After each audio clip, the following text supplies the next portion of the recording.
अच्छा बच्चों, good morning. आज रीडिंग कैंपेन के 7वें सप्ताह में आज मैं तुमको एक श्रवण कुमार के चरित्र के बारे में एक कहानी सुनाऊंगी और फिर तुमसे कुछ प्रश्न पूछूंगी जिसका आप लोग आंसर दोगे। श्रवण कुमार जो थे एक बहुत ही आज्ञाकारी बच्चे थे, अपने माता पिता के बहुत ही आज्ञाकारी बच्चे थे। तो उनके माता पिता ने एक बार, और उनके माता पिता अंधे थे, तो उनके माता पिता ने एक बार क्या किया कि उन्होंने कहा कि बेटा हमें तो तीर्थ यात्रा करने की इच्छा है, पर हम अंधे हैं, हम कैसे जा पाएंगे तीर्थ यात्रा करने के लिए। तो उनका जो बेटा था श्रवण कुमार, वो बोला आप मम्मी पापा आप चिंता मत करो, मैं आपको अपने कंधे पर बिठा करके तीर्थ यात्रा करा के लाऊंगा। तो उन्होंने क्या किया, कांवड़ बनाई, तराजू जिसको बोलते कांवड़, और उस कांवड़ को अपने कंधे पर रख लिया और एक कांवड़ एक तरफ तो अपनी मम्मी को बिठा लिया और एक तरफ अपनी पापा को बिठा लिया, माता पिता को बिठा लिया, और उनको सारी जगह एक एक तीर्थ स्थान पर वो यात्रा करा के लाए। अब एक जगह उनके माता पिता को बहुत तेज प्यास लगी, तो प्यास लगी तो उन्होंने उनको बिठा दिया नीचे और कहा कि मैं अभी आपके लिए पानी लेकर के आता हूँ। एक छोटा सा मटका लेकर के वो चले गए। सरयू नदी का तट था। कौन सा नदी थी? सरयू नदी। और वहाँ पर वो जैसे ही उन्होंने मटके को अंदर डाला, नदी के अंदर पानी भरने के लिए, अचानक से एक तीर उनके दिल के पास आकर के लगा और वो चिल्लाने लगे। वो तीर कहाँ से आया था? उसी समय राजा दशरथ शिकार के लिए निकले थे। तो उन्होंने सोचा, जैसे ही उन्होंने नदी में पानी डाला था, वो डाला था ना मटका, तो उन्होंने क्या सोचा कि कोई शिकारी या जैसे शेर या हिरण कोई आया है पानी पीने के लिए। तो उन्होंने एकदम से आवाज़ पर तीर चला दिया और वो उनके श्रवण कुमार के दिल पर जाकर के लग गया और वो चिल्लाने लगे। जब राजा दशरथ ने उनकी आवाज़ सुनी तो वो वहाँ पर आए।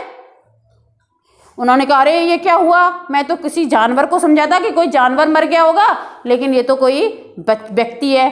तो उन्होंने इससे पूछा बेटा तुम कौन हो? उन्होंने कहा मैं श्रवण कुमार हूँ और मेरे माँ बाप वहाँ पानी से प्यासे हैं बहुत ज़्यादा और वो मर जाएंगे अगर उनको पानी नहीं मिला तो आप ये मटका उठा के, मैं तो कोई बात नहीं है, आप लेके मेरे माँ बाप के पास चले जाओ, उनको पानी पिला दो। तो वो वहाँ से उनको ऐसे ही तड़पता हुआ छोड़ के और उन्होंने अपने प्राण त्याग दिए श्रवण कुमार ने, और वो उनके माँ बाप के पास पानी लेकर के पहुँचे। पानी लेकर पहुँचे तो उन्होंने, राजा दशरथ ने कहा कि आप पानी पियो। तो माँ बाप जो थे श्रवण कुमार के, वो अपने बेटे की आवाज़ को पहचानते थे। उन्होंने कहा नहीं आप हमारे बेटे नहीं हो, हम आपसे पानी नहीं पिएंगे, सच सच बताओ आप कौन हो और क्या हमारे बेटे के साथ में क्या हुआ है। तो राजा दशरथ ने उनको सारी कहानी सुनाई। तो उनके पिता ने राजा दशरथ को ये श्राप दिया कि जैसे उन्होंने पुत्र वियोग में मर रहे हैं, उन्होंने पानी भी नहीं पिया, उनके माता पिता ने, जैसे हम पुत्र वियोग में मर रहे हैं ऐसे ही आप भी एक दिन पुत्र वियोग में अपने प्राण त्याग दोगे। तो जब राम वनवास को गए थे तो उन्होंने भी, राजा दशरथ ने भी अपने पुत्र वियोग में अपने प्राण त्याग दिए थे, वो भी उस तरीके से ही ऊपर चले गए थे। ठीक है, कहानी खत्म अपनी। अब मैं आपसे कुछ प्रश्न पूछूंगी जिसका आप उत्तर देंगे। श्रवण कुमार के माता पिता कहाँ जाना चाहते थे? कपिल बताओ। तीर्थ यात्रा करने के लिए। Sit down. लक्ष्मी खड़े हो। कपिल, वो जो श्रवण कुमार थे उनके माता पिता कैसे थे? अंधे। कैसे थे? अंधे थे, इसलिए वो देख नहीं सकते थे, इसलिए वो कहीं जा नहीं सकते थे। Sit down. फैजान खड़े हो। श्रवण कुमार अपने माता पिता को कैसे ले गए तीर्थ यात्रा कराने के लिए? कैसे ले गए? अभी बताया था ना मैंने, कावड़ में बिठाकर। हाँ, कावड़ में बिठाकर। ठीक है, दोनों तरफ बिठा लिए थे उन्होंने। Sit down. जब श्रवण कुमार की मृत्यु आई तो कैसे मृत्यु आई? कौन बच्चा बताएगा उनको? कैसे मरे वो? क्या हुआ था उनके साथ में? बताओ। मैम राजा दशरथ ने तीर मारा था उनको। हाँ, राजा दशरथ ने उनको तीर मार दिया था जब वो पानी भरने गए थे। ठीक है, इस कहानी से हम, और वो श्रवण कुमार कैसे थे? बहुत आज्ञाकारी बालक थे, उनका चरित्र बहुत आज्ञाकारी था, अपने माँ बाप का वो पूरा कहना मानते थे।